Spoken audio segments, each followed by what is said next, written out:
Hello guys, welcome to our YouTube channel. और आज हम बात करने वाले हैं HDFC क्रेडिट कार्ड्स के बारे में। बहुत सारे लोगों के पास HDFC के क्रेडिट कार्ड है। बहुत से लोग ऐसे हैं जो कार्ड यूज़ करते हैं और टाइम पे भी करते हैं, बट कभी कभी अगर आपका बिल थोड़ा दिन लेट हो जाता है तो आपको लग जाते हैं फाइनेंस चार्जेस। और उसके बाद अगर आपका कार्ड ओवर लिमिट चला जाता है 500 रुपये या 300 रुपये, तब भी आपको चार्जेस लगेंगे उसकी ओवर लिमिट फीस। मेरे साथ भी ये हुआ कि मुझे 2200 रुपये के आसपास चार्जेस पड़ गए थे, बट मैंने अपने ये सारे चार्जेस रिवर्स करवाए हैं। वो कैसे करवाए हैं और आप भी वो करवा सकते हो, आज करने वाले हैं इसी के बारे में बात। उससे पहले अगर आप हो हमारे चैनल पे नए तो इस चैनल को करना लाइक, सब्सक्राइब और शेयर।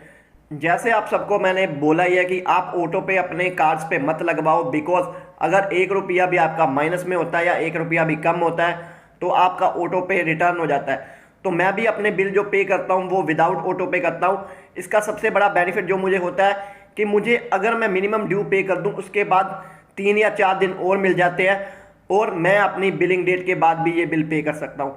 बट इस बार मेरे से थोड़ा ज़्यादा ही लेट हो गया, मेरे से कम 6 दिन लेट हो गया, जिसकी वजह से मुझे इन्होंने फाइनेंस चार्जेस लगा दिए। फाइनेंस चार्जेस तो लगाए, इस बार मेरा कार्ड ज़्यादा यूज़ हुआ तो ओवर लिमिट चार्जेस भी लगा दिए। जब मेरे पास स्टेटमेंट आई अपने कार्ड की तो मैंने देखा कि यार 2200 रुपया कार्ड के चार्जेस लगे हुए हैं, finance charges, over limit fees. मेरा पहले तो दिमाग बहुत ख़राब हुआ, बट उसके बाद मैंने वही ट्रिक यूज़ की जो मैं ऑलवेज ही करता हूँ।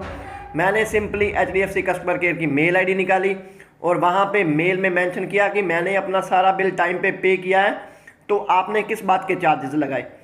तो 2 दिन के बाद उनका एक रिप्लाई आया कि सर, हम आपकी जो हमारे साथ बैंकिंग है वो बहुत अच्छी है, हम आपके चार्जेस रिवर्स कर रहे हैं।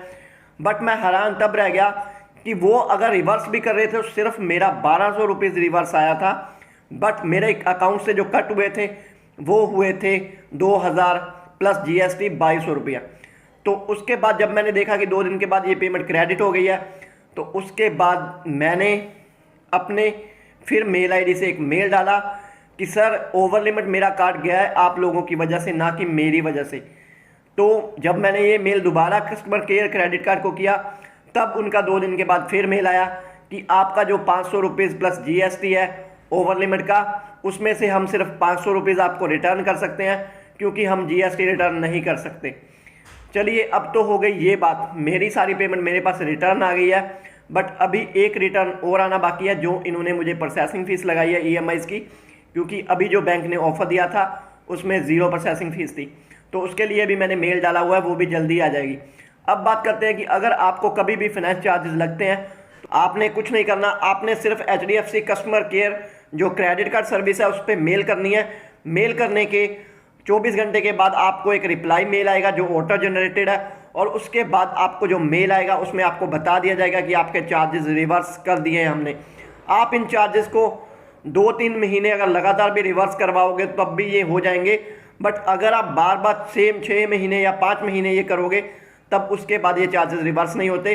बट अगर आप अपना कार्ड यूज़ करते हो तो टाइम पे उसको पे कर दिया करो।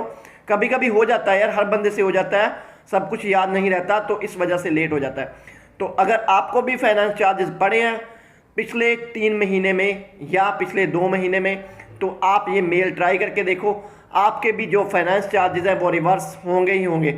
गाइस, यही थी हमारी एक छोटी सी ट्रिक जिसमें आप HDFC बैंक के क्रेडिट कार्ड के पड़े हुए फाइनेंस चार्जेस को रिवर्स करवा सकते हो, वो भी विद इन 2 डेज।